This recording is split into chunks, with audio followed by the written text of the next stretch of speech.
Saudi Tamil media நேயர்களுக்கு வணக்கம்.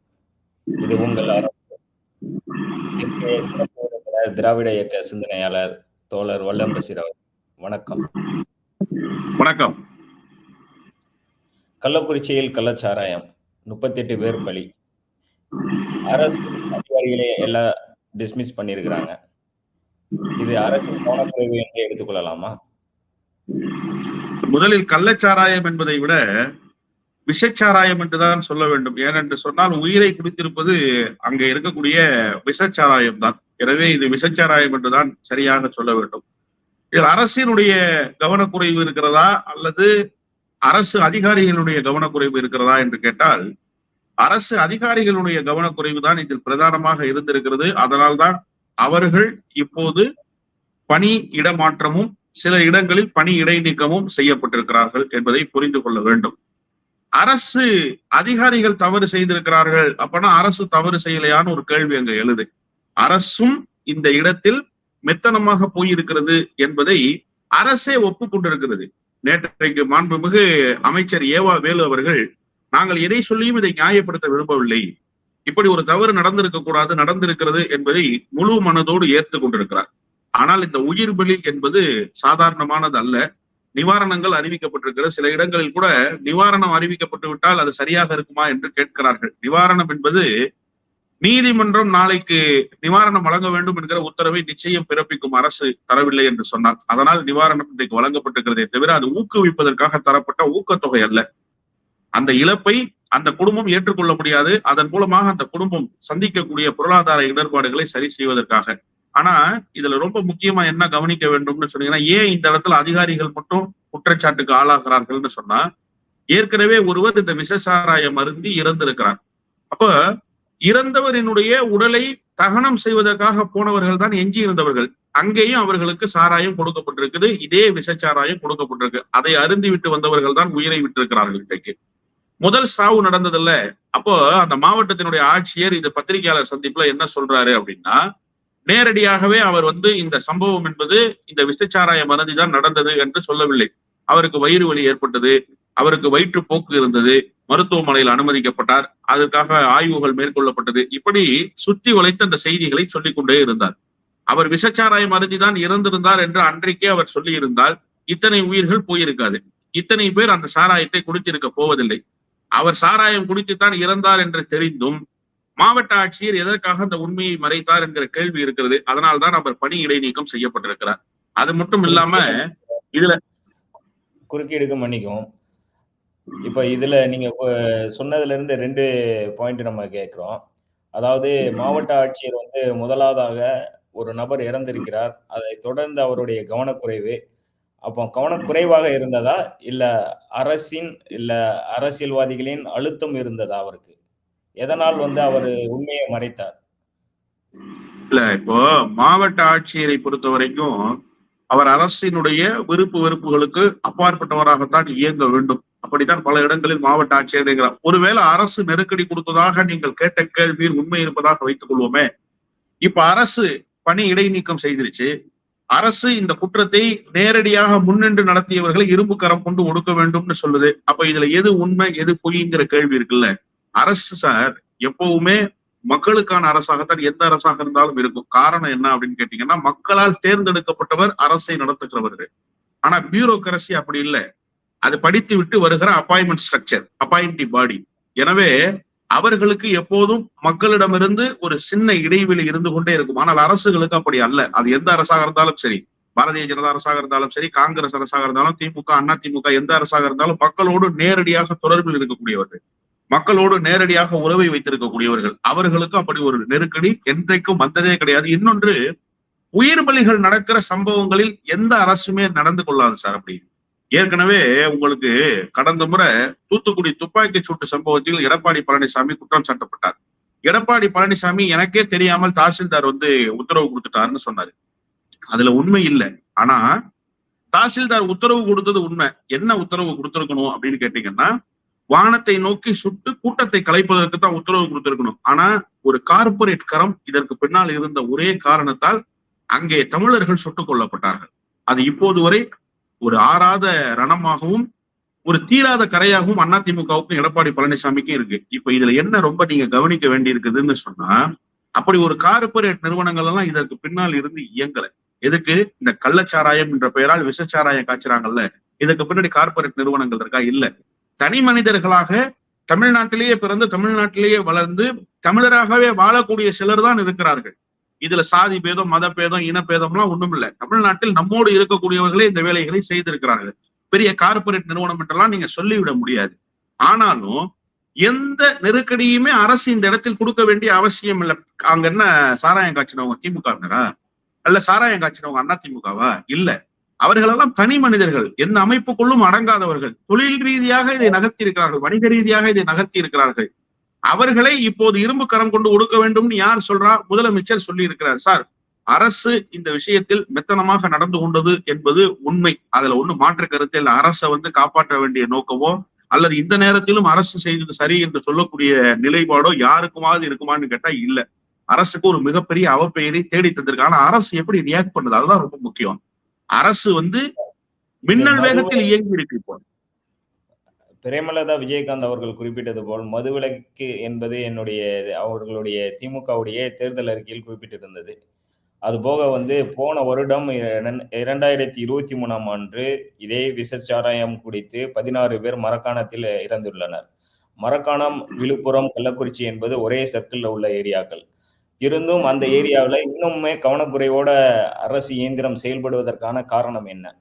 அரசு அதிகாரிகள் முட்டுக்கட்டை போடப்பட்டுள்ளார்களா? இல்ல அவர்களே பணி செய்ய விடாமல் சமூக விரோதிகள் தொடர்ந்து தாக்குதல் நடத்தி வருகிறார்களா? அதான் நான் ரொம்ப தெளிவா சொல்றேனே. மது விலக்குக்கும் இந்த கள்ளச்சாராயத்துக்கும் எந்த விதமான தொடர்பும் இல்லை சார். எல்லாரும் குழப்பிக்கிறாங்க. மது விலக்கு, பூரண மது விலக்கு கோருவது என்பது ஒட்டுமொத்தமாக டாஸ்மாக் கடைகள் கூட இல்லாமல் மது விலக்கை அமல்படுத்தணும்ன்றது. அதானே மது விலக்கு. கள்ளச்சாராயம் மட்டும் அல்ல மது, டாஸ்மாக் கடைகளில் விற்கப்படுவதுதான் மது. எனவே முற்றிலுமாக டாஸ்மாக் கடைகள் இழுத்து மூடப்பட வேண்டும் என்பது கோரிக்கை. நான் ஒரே ஒரு கேள்வியை கேட்கிறேன். ஒப்பீட்டளவுல நம்ம பார்ப்போம். குஜராத்ல பூரண மது விலக்கு அமல்ல இருக்கு. 2009 இதே மோடி முதலமைச்சராக இருந்த போது அங்கே 143 பேர் உயிரிழந்தார்கள். எங்க? குஜராத் மாநிலத்துல இறந்து போனாங்க. பூரண மது விலக்கு அமல்ல இருக்கிற மாநிலத்துல எப்படி சார் விஷச்சாராயம் இறந்தாங்க? ஒரிசாவில பூரண மது விலக்கு அமல்ல இருக்கு. அங்க 52 பேர் 2016ஆம் ஆண்டு இறந்து போயிருக்கிறாங்க. எப்படி பூரண மது விலக்கு இருக்கிற ஒரிசாவில மது அருந்தி, குறிப்பா விஷச்சாராயங்கள் அருந்தி இறந்து போனாங்க? பீகார்ல பூரண மது விலக்கு அமல்ல இருக்கு. அங்க எப்படி விஷச்சாராயம் அருந்தி 2016ல 18 பேர் இறந்து போனாங்க? எனவே மது விலக்குக்கும் சாராயத்தை ஒழிப்பதற்கும் தொடர்பே கிடையாது சார். நீங்க மதுவை ஒழிச்சீங்கன்னா இன்னும் கூடுதலான சாராய புழக்கங்கள் அதிகமாகும். அதுக்காக மதுவை ஒழிக்க கூடாதா என்பது அல்ல. இதற்கு அது தீர்வு அல்ல. இந்த நேரத்தில் அது பேச வேண்டிய செய்தி அல்ல. இப்போது இந்த சமூக விரோத கும்பலை இரும்பு கரம் கொண்டு ஒடுக்க வேண்டும். முதலமைச்சர் அதான் நேற்றைக்கு சொல்றாரு. இதற்கு பின்னால் இருந்தவர்கள் யாராக இருந்தாலும் இரும்பு கரம் கொண்டு நடவடிக்கை எடுக்கப்படும் சொல்றாரு. சார், மரக்காணத்துல ஏற்கனவே போன வருஷம் 16 பேர் இறந்திருக்கிறாங்க. அதுக்கப்புறம் அரசு எந்த மாதிரியான நடவடிக்கை எடுத்திருக்கணும், ஏன் எடுக்க தவறினார்கள்? சார், நான் தான் ஒரு விஷயம் சொல்லிட்டேன்ல, அரசினுடைய மெத்தன போக்கு அரசுக்கு மிகப்பெரிய பின்னடைவை தேடி தந்திருக்கிறதுன்னு சொல்லிட்டேன். மெத்தன போக்குன்னா என்னன்றது உங்களுக்கு புரியுது இல்ல? ஒரு அரசு ஒரு விழிப்போடு இல்லாமல் கடந்த முறை நடந்த மரணங்களை கவனத்திலேயே கொள்ளாமல் மீண்டும் அப்படி ஒரு துர்மரணங்கள் நடப்பதற்கான எல்லா வாய்ப்புகளையும் ஏற்படுத்தி விட்டார்கள் அரசு அதிகாரிகள். அது அரசும் ஏதோ ஒரு வகையில் கண்காணிக்க தவறி இருக்கிறது. சார், நான் சொல்லல சார், இந்த அரசினுடைய பிரதிநிதியாக இருக்கிற அமைச்சர் மாண்புமிகு ஏவாவேலு ஒப்புக்கொண்டிருக்கிறார். நான் எந்த விதத்திலும் நியாயப்படுத்த விரும்பவில்லைன்னு சொல்லியிருக்கேன். நாங்க தவறு இழைத்து விட்டோம் அப்படின்னு ஒப்புக்கொள்வதை ஒரு சாதுரியமாக தான் கருதப்படுகிறது. ஏன்னா தொடர்ந்து சமூக விரோதிகளின், போதை ஆசாமிகளின் கூடாரமாக தமிழகம் திகழ்ந்து வருகிறது. சமீபத்தில் போதைப் பொருள் கடத்தல் கும்பல் தமிழ்நாட்டில் கண்டுபிடிக்கப்பட்டாங்க. போன வருஷம் மரக்காணத்துல இறப்பு நடந்திருக்குது. இந்த வருஷம் கள்ளக்குறிச்சியில இறப்பு நடந்திருக்கு. இது போல குட்கா போன்ற போதைப் பொருட்கள் தொடர்ந்து தமிழகத்தில் நடமாட்டிக் கொண்டிருக்கிறது. இதற்கான நடவடிக்கைகள் அப்படிங்கிறது இரும்பு கரம் கொண்டு நாங்கள் ஒடுக்குவோம் என்று போன வருடமே முதலமைச்சர் அறிவிக்கை கொடுத்திருந்தார். இதுவரைக்கும் என்ன நடவடிக்கை எடுக்கப்பட்டுள்ளது? சரி, இப்பதான் இந்த சம்பவம் நடைபெற்று முடிந்திருக்கிறது. இப்போது உயிருக்கு ஆபத்தான நிலையில் இருக்கக்கூடியவர்களை காப்பாற்ற வேண்டிய பெரும் பொறுப்பு இந்த அரசுக்கு இருக்கிறது. ஏற்கனவே உயிரிழந்திருக்கக்கூடியவர்களை தகனம் செய்து அவர்களுக்கு உண்டான இழப்பீடுகளை வழங்க வேண்டும். அதிகாரிகளை பணி இடமாற்றம் செய்திருக்கிறாங்க. இப்போ அரசு இயந்திரம் ஒரு இடத்தில் தேங்கிவிடக் கூடாது. அரசு இயந்திரத்தை முழுமையாக கொண்டு செலுத்த வேண்டும். புதிய அதிகாரிகளை நியமிக்க வேண்டும். சிபிசிஐடி விசாரணைக்கு உத்தரவிட கோரி இருக்கிறது தமிழ்நாடு அரசு. இனிமேல் அடுத்த கட்டமாகத்தான் இதனுடைய நடவடிக்கை என்ன என்பதை நீங்கள் உணர முடியும். ஏன்னா 48 மணி நேரம் கூட இன்னும் முழுமையா நிறைவு பெறல. நம்ம என்ன கேக்குறோம்னா, போன வருடம் நடைபெற்ற மரக்காணம் இறப்புக்கு அதுக்கப்புறம் ஒரு 6 மாதத்திற்கு முன்பாக போதைப்பொருள் கடத்தல் ஆசாமிகள் வந்து தமிழகத்தில் கைது செய்யப்படுகிறார்கள். அதை தொடர்ந்து இந்த அரசு வந்து எந்த மாதிரியான நடவடிக்கை எடுத்திருக்கணும், ஏன் எடுக்க தவறி இருக்காங்க? அதான் அரசு தவறி இருக்காங்கிறத நான் சொல்லல சார். நான் மீண்டும் அறிவுறுத்த விரும்புறேன். மெத்தன போக்குங்கிறதுக்கான அடையாளம் என்பது அதுதான். இந்த அரசு ஏதோ ஒரு வகையில் பழைய சம்பவத்துக்கு பிறகு கண்காணிக்க தவறி இருக்கிறது. மது ஒழிப்புத்துறை என்ன செய்து கொண்டிருந்தது என்கிற கேள்விக்கு அரசு நிச்சயமாக பதிலளிக்க வேண்டும். அமைச்சரே இதை வந்து தார்மீக பொறுப்போடு ஏற்றுக்கொண்டிருக்கிறார்னா என்ன புரிஞ்சுக்கணும்னா, அரசு பொறுப்பை தட்டி கழிக்கவில்லை. இப்போதும் அரசு இந்த தவறு நடந்ததுக்கு முழு பொறுப்பேற்றுக் கொண்டு அடுத்த கட்டத்தை நோக்கி நகர்கிறது. கடந்த முறை நடந்த போது அவர்கள் விழித்துக் கொள்ளவில்லை என்பதால் தான் இந்த தவறு நடந்திருக்கு. அதனாலதான் இந்த அரசு ஒப்புக்கொள்ற நிலைமைக்கு வந்திருக்குது. நான் இப்ப என்ன சொல்றேன்னா, இந்த அரசை பொறுத்தவரையில தவறு நடந்திருக்கிறது என்பதை ஏற்றுக்கொண்டிருக்கிறது. அரசிடத்திலிருந்து தவறு நடந்தது என்பது உண்மைதான். அதுல மாற்று கருத்தே இல்லை. இனிமேல் இது போன்ற சம்பவங்கள் நடக்காமல் இந்த அரசு என்ன செய்ய போகிறது என்பதுதான் இப்போது இருக்கக்கூடிய கேள்வி. எதிர்க்கட்சிகள் அரசியல் லாபங்களுக்காக கேள்விகளை எழுப்பலாம் சார், ஆர்ப்பாட்ட போராட்டங்களில் ஈடுபடலாம். ஆனா அரசு தன்னுடைய கடமையை ஒரு இடத்தில் தவற விட்டிருக்கிறது என்பது உண்மைதான். இதை சரி செய்து கொள்ள வேண்டிய பொறுப்பும் கடமையும் இந்த அரசுக்கு இருக்கிறது. அதை நிச்சயமாக அந்த அரசு செய்ய போகிறதுங்கிற நம்பிக்கையை தெரிவித்திருக்கிறார்கள். கடந்த முறை ஏற்பட்டது தோல்விதான் ஒத்துக்கிட்டாங்க. தோல்விதான் ஒப்புக்கொண்டதற்கு பிறகு நடவடிக்கை எடுப்பதற்கு துரிதப்படுத்தப்படவில்லை என்பதை ஏற்றுக்கொண்டதற்கு பிறகு மீண்டும் அது தவறுதான் என்று சொல்வது எந்த வகையில் சரியாக இருக்கும்? அரசு தான் ஏற்றுக்கிட்டாங்களே, சரின்னு சொல்லி இருக்கிறாங்களே, இனிமேல் நடவடிக்கை எடுக்க போறோம்னு சொல்லிருக்காங்க. இனிமேல் அடுத்த கட்டமாக இந்த நடவடிக்கை எப்படி இருக்க போகிறது என்பதை பொறுத்துதான் இந்த நடவடிக்கைகளில் தமிழ்நாடு அரசு எப்படி பணியாற்ற போகிறது, இதை எப்படி தமிழ்நாடு அரசு எதிர்கொள்ள போகிறது என்பதை இனிதான் பொறுத்திருந்து பார்க்க வேண்டும். இப்ப இந்த 10 லட்சம் ரூபாய் நிவாரண தொகையாக கொடுத்திருக்காங்க. அதை நீங்க உங்களுடைய பேச்சிலே குறிப்பிட்டிருந்தீங்க. அது 10 லட்சம் ரூபாய் ஊக்கத்தொகை கிடையாது, நிவாரண தொகைன்னு. இது வரைக்கும் நமக்கு நிவாரண தொகை அப்படின்னு கொடுக்கப்பட்டுள்ளது வந்து இயற்கை இடர்பாடுகளால் இறந்தவர்களுக்கு அல்லது வேற ஏதாவது துன்பங்களால் சிரமப்படுறவங்களுக்கு வந்து நிவாரண தொகை கொடுத்திருக்காங்க. இது போல கள்ளச்சாராயத்தில் குடித்து இறந்தவர்களுக்கு நிவாரண தொகை அளிப்பது வந்து இதுவே முதல் முறையாக பலரும் சமூக வலைதளங்களை வந்து விமர்சனத்துக்கு ஆளாகுது. இது சரியாக இருக்குமா இந்த நிவாரண தொகை? ஏன்னா இது வந்து ஒரு ஊக்கத்தொகையாக மாறுவதற்கான சாத்தியக்கூறுகளை வந்து உருவாக்காதா? சார், உங்களுக்கு இறப்பை பொறுத்த வகையில 2 வகையிலான இறப்புகள் தான். ஒன்று இயற்கையாகவே நடைபெறுகிற மரணங்கள், இன்னொன்று தற்கொலை அல்லது வேறு ஏதாவது ஒரு வகையில் செயற்கையாக ஏற்படுகிற மரணங்கள். இவை 2 தான் மரணங்களுக்கான அடிப்படை. இப்போ ஒரு பொதுவான காரியங்கள், ஒரு தீ விபத்து ஏற்பட்டிருக்கு. இப்ப அண்மையில குவைத்துல ஒரு தீ விபத்து, அதில் 7 தமிழர்கள் இறந்து போனார்கள். அவர்களுடைய குடும்பங்களுக்கு நிவாரண தொகை அறிவிக்கப்பட்டது. ஏன் இந்த நிவாரண தொகைகள் எல்லாம் அறிவிக்கப்படுகிறதுன்னு சொன்னா, நாளை அரசுக்கு எதிராக வழக்குகள் நீதிமன்றங்களுக்கு செல்லும். இது இந்த வழக்குன்னு இல்ல, இந்த பிரச்சனை என்பது அல்ல.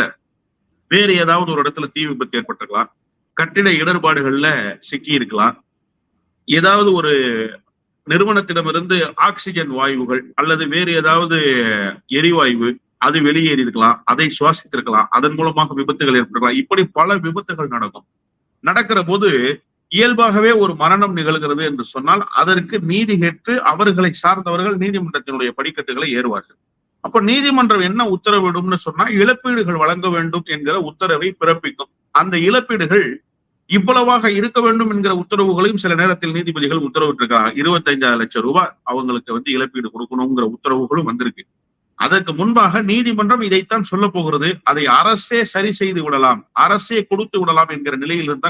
நீங்க மேம்போக்கா பாத்தீங்கன்னா, விஷச்சாராயம் குடிச்சு இறந்துட்டா அவங்களுக்கு 10 லட்சமாங்கிற கேள்வி இருக்கும். ஆனா நாளைக்கு இந்த வழக்கு நீதிமன்றத்துக்கு போகும்போது அப்படியெல்லாம் கேள்வி இருக்காது. இறந்தவருடைய குடும்பத்துக்கு இந்த அரசு என்ன செய்திருக்கிறது, இந்த அரசினுடைய மெத்தன போக்கு தான் காரணம். சார், எப்ப நிவாரணத்தை கொடுக்குறாங்களோ அப்பவே 2 வகையிலாகத்தான் இந்த அரசு ரியாக்ட் பண்ணும். ஒண்ணு, இந்த அரசு உங்களை கைவிடவில்லை, இந்த அரசு உங்களோடு இருக்கிறதுங்கிற நம்பிக்கையை ஏற்படுத்துறது. அல்லது இந்த அரசினுடைய மெத்தன போக்கால் இப்படி ஒரு சம்பவம் நடந்து விட்டது, அதற்காக இந்த இழப்பீடை உங்களுக்கு நாங்க தருகிறோம்னு சொல்றது. இதுதான் அரசினுடைய 2 அடிப்படை நிவாரணம் வழங்குறதுக்கு. ஏற்கனவே நான் சொன்ன குவைத் விபத்து, அதற்காக நிவாரணம் கொடுக்கப்பட்டதுன்னு சொன்னேன். அது இந்த அரசு உங்களை கைவிடவில்லை, உங்களோடு இந்த அரசு இருக்கிறது என்பதை சொல்வதற்காக. இப்போது இந்த தவறு நடந்ததற்கு அரசு முழு பொறுப்பேற்றுக் கொள்கிறது. இப்படி ஒரு மரணம் அரசினுடைய மெத்தனத்தால் நடந்து விட்டது என்பதை ஏற்றுக்கொள்வதற்காக இந்த நிவாரணங்கள் தரப்பட்டிருக்கிறது. இதை தரவில்லை என்று சொன்னாலும் நாளைக்கு வழக்கு நிச்சயமாக நீதிமன்றங்களுக்கு போகும். நீதிமன்றம் சூமோட்டோவாகவே இந்த வழக்குகளை விசாரிக்கும். ஏன்னா 1-2 மரணங்கள் அல்ல, ஏறக்குறைய 30க்கும் அதிகமானோர் மரணம் அடைந்திருக்காங்க. நாளைக்கு சூமோட்டோவா உயர் நீதிமன்றம் இந்த வழக்கை விசாரிக்கும். விசாரிச்சதற்கு பிறகு இப்படி ஒரு உத்தரவை பிறப்பிப்பாங்க. அதற்கு முன்பாக அரசே முன் வந்து இதை செய்துவிட வேண்டும் என்பதற்காகத்தான் அரசு இப்படிப்பட்ட நிவாரணங்களை தருது. இது எந்த அரசும் விதிவிலக்கு இல்ல சார், எல்லா அரசும் இப்படி நிவாரணங்களை கொடுப்பது என்பது இயல்புதான். மேம்போக்காக பார்க்கிற பொழுது குடித்தவர்களுக்கு குடும்பத்துக்கு காசு, அவன் பொறுப்பு இல்லாம போய் குடிச்சு செத்துட்டான், அவன் குடும்பத்துக்கு எதுக்கு எங்களுடைய வரி பணம் 10 லட்சம் ரூபாய் கொடுக்கணும்னு கேட்கிறான். நாளைக்கு நீதிமன்றம் இதில் தலையிட்டால் இந்த தீர்ப்பை தான் தருவார்கள். நீதிமன்றம் தீர்ப்பு தருவதற்கு முன்பாக அரசு முந்திக் கொண்டு அவர்களுக்கு உதவிக்கரம் நீட்டி இருக்கிறது. இதில் தவறான நடவடிக்கை என்றோ விமர்சிப்பதற்காகவோ அல்லது இதை அரசு மூடி மறைப்பதற்காக காசை கொடுத்து சரி செய்கிறது என்கிற விமர்சனமும் இதில் இல்லவே இல்லை. அப்படி ஒரு தேவையும் இல்லை என்றுதான் நான் நினைக்கிறேன். கடைசியாக ஒரு கேள்வி என்ன அப்படின்னா, முன்னாள் டிஜிபி திரு ரவி அவர்கள் ஒரு பேட்டியில குறிப்பிட்டிருந்தாரு.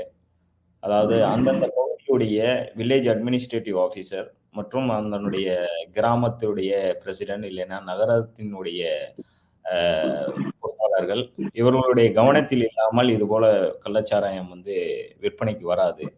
எங்களுக்கு இது போன்ற விஷயங்கள்ல முன்னாடி அனுபவம் இருப்பதால் கட்டாயமாக அவர்களுடைய கவனத்திற்கு வந்துதான் இது விற்பனைக்கு வந்திருக்கும்.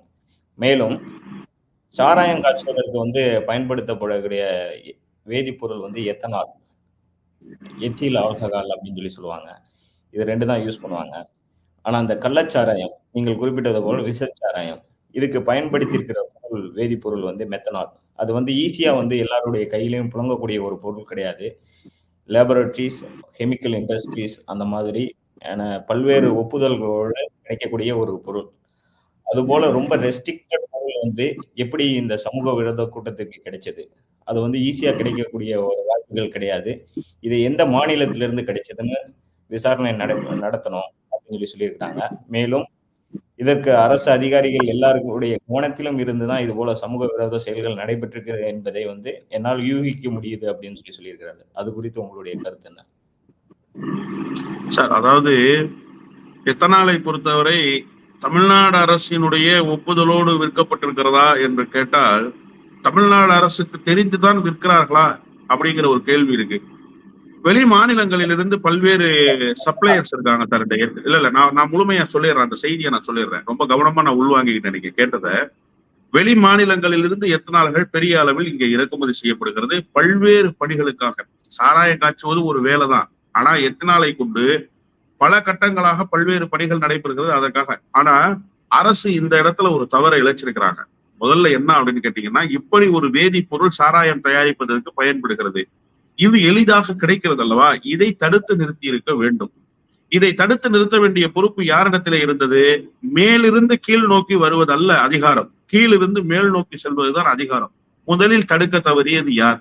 அங்க இருக்கக்கூடிய கிராம நிர்வாக அலுவலர், அங்க இருக்கக்கூடிய காவல்துறை அதிகாரிகள், காவல்துறை ஆய்வாளர், துணை ஆய்வாளர், இப்படி பல கட்டங்களாக கீழ்நிலையிலேயே இதை தடுப்பதற்கு தவறி இருக்கிறார்கள். ஓகே, கீழ்நிலையில தடுப்பதற்கு தவறு, அப்ப அரசுக்கு கடமை இல்லையா? நிச்சயமாக அரசுக்கு கடமை இருக்கிறது. ஏன்னு சொன்னா, நீங்க சொன்னதை போலவே ஏற்கனவே நடந்திருக்கிற அந்த செயல்கள் என்பது உயிரை பறி கொடுத்திருக்கிறது, உயிரை வாங்கி இருக்கிறது. அதற்கு பிறகாவது இது போன்ற வேதிப்பொருட்கள் கொண்டு வருவதில் சில ரெஸ்ட்ரிக்ஷன்ஸ் அரசு கொண்டு வந்திருக்கணும். அரசு முழுமையாக அதை பின்பற்றியதா என்று கேட்டால் பின்பற்றல. ஆனால் அதே நேரத்தில் இனிமேல் இது போன்ற நடவடிக்கைகளை மேற்கொள்வதற்கு இது போன்ற அந்த காவல்துறை அதிகாரிகளுடைய வழிகாட்டுதல்களை முழுமையாக பயன்படுத்தி கொண்டு, இதற்கென்றே ஒரு ஸ்பெஷல் போர்ஸ் இருக்கு சார் தமிழ்நாடு அரசு கிட்ட. மது ஒழிப்பு துறைக்கென்று சிறப்பு காவல் படை இருக்கிறது, அதற்கென்று சிறப்பு காவல் அதிகாரிகள் இருக்கிறார்கள். அவர்களை எல்லாம் முறையாக இந்த அரசு பயன்படுத்தி கொண்டதா, இல்ல அந்த அதிகாரிகள் அரசை மீறி இயங்கிக் கொண்டிருக்கிறார்களாங்கிற கேள்விக்கு தமிழ்நாடு அரசு விடை சொல்ல வேண்டிய இடத்துக்கு நின்றிருக்கிறது. இந்த மரணங்கள் ஒரு இறுதிக்கட்ட எச்சரிக்கை மணியை தமிழ்நாடு அரசுக்கு அடித்திருக்கிறது என்றுதான் நான் புரிந்து கொள்கிறேன். மொத்தத்தில் இந்த அரசு கடந்த முறை நடந்த மரணங்களிலிருந்து பாடம் படிக்க தவறிவிட்டதனுடைய விளைவு இப்போது இந்த அரசுக்கு அவப்பெயரை இந்த அரசே தேடிக் கொண்டிருக்கிறது என்பதைத்தான் உறுதியாக சொல்ல வேண்டும். ஒரு நபர் ஆணையம் அமைக்கப்பட்டுள்ளது உடனடியாக.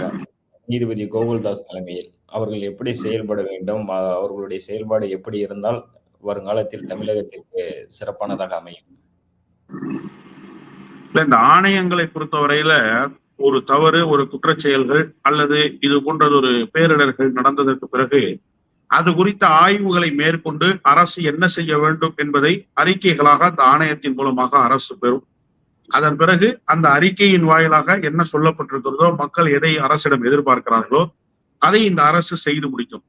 இப்ப உடனடியாக செய்ய வேண்டியது என்னன்னா, கள்ளச்சாராயம் காய்ச்சுவதற்கான எல்லா வாய்ப்புகளையும் உருவாக்கி தந்த கிராமங்களில் எதன் அடிப்படையில் அவர்கள் காய்ச்சுகிறார்கள், அதற்கான வேதிப்பொருள் நீங்க சொன்ன எத்தனால், அதை முதலில் தடை செய்ய வேண்டும். வெளியில எளிதாக கிடைக்கக்கூடிய வகையில் அது கிடைக்கவே கூடாது. அதை தடை செய்ய வேண்டும். ஒன்று. இரண்டாவது, இரும்பு கரம் கொண்டு ஒடுக்குவோம்னு முதலமைச்சர் என்று சொல்லியிருக்காரு. வரவேற்கப்பட வேண்டிய அறிவிப்பு தான். ஆனால் இதை காலத்தோடு செய்திருந்தால் இந்த உயிர் பலிகள் நடந்திருக்காது. காலம் தாழ்த்தி இதை செய்வதாக அறிவித்திருக்கிறார் முதலமைச்சர். இப்போதாவது அறிவித்திருக்கிறாரே என்று தமிழக மக்கள் நிம்மதி பெருமூச்சு விடுகிறார்கள். ஒன்று. இப்ப எதை இரும்பு கரம் கொண்டு நீங்க அடக்க போறீங்க? கைது செய்யப்பட்டிருப்பவர்களுக்கான தண்டனையை உறுதி செய்து அந்த இரும்பு கரம் கொண்டு அடக்க வேண்டும். ஒண்ணு. இன்னொன்னு, காவல்துறை என்ன செய்து கொண்டிருக்கிறது? அரசு நிர்வாகம் என்ன செய்து கொண்டிருக்கிறது? அரசு நிர்வாகிகள் ஏன் இந்த விஷயத்தில் குற்றவாளிகளுக்கு ஆதரவாகவோ அல்லது குற்றவாளிகளை கண்டுகொள்ளாமல் வேறு ஒரு வகையில் ஊக்குவிக்கிற வேலையை செய்தார்கள் என்பதை அரசு முழுமையாக கண்டறிந்து இதற்கான நடவடிக்கைகளை அரசு துரிதகதியில் மேற்கொண்டாலே ஒழிய இதை நிச்சயமாக உழைக்க முடியாது. இனி ஒரு கள்ளச்சாராய மரணம் நிகழ்ந்தாலும் இந்த அரசு முழுமையாக செயலிழந்து விட்டது என்பதைத்தான் இந்த நாட்டு மக்களுக்கு உணர்த்தும். எனவே இந்த அரசுக்கு அளிக்கப்பட்டிருக்கிற, நான் முன்பே சொன்னதை போல, இறுதி எச்சரிக்கை மணி இதுதான். இதை படிநிலையிலிருந்து அடுத்தடுத்த கட்டமாக இந்த அரசு முழுமையாக உள்வாங்கிக் கொண்டு இயங்க வேண்டும் என்பதுதான் எல்லோருடைய கோரிக்கை. அதையே தான் நானும் வலியுறுத்த விரும்புகிறேன். நன்றி. சமூக விரோதிகளை இரும்பு கரம் கொண்டு அடக்க வேண்டும் என்ற முதலமைச்சருடைய வேண்டுகோள் வெற்றிகரமாக அதை நோக்கிய பயணம் அமைய வாழ்த்துக்கள். மேலும் இது போன்ற ஒரு துயர சம்பவங்கள் இனிமேலும் தமிழ்நாட்டில் நடக்காமல் அரசும் அரசு அதிகாரிகளும் பாதுகாக்க வேண்டுகோள் வைக்கிறோம். உங்களுடைய பணிகளுக்கு மத்தியில் நமக்காக இந்த நேர்முக இன்டர்வியூ கொடுத்ததுக்கு நன்றி. நன்றி தோழர் அவர்களே. நன்றி.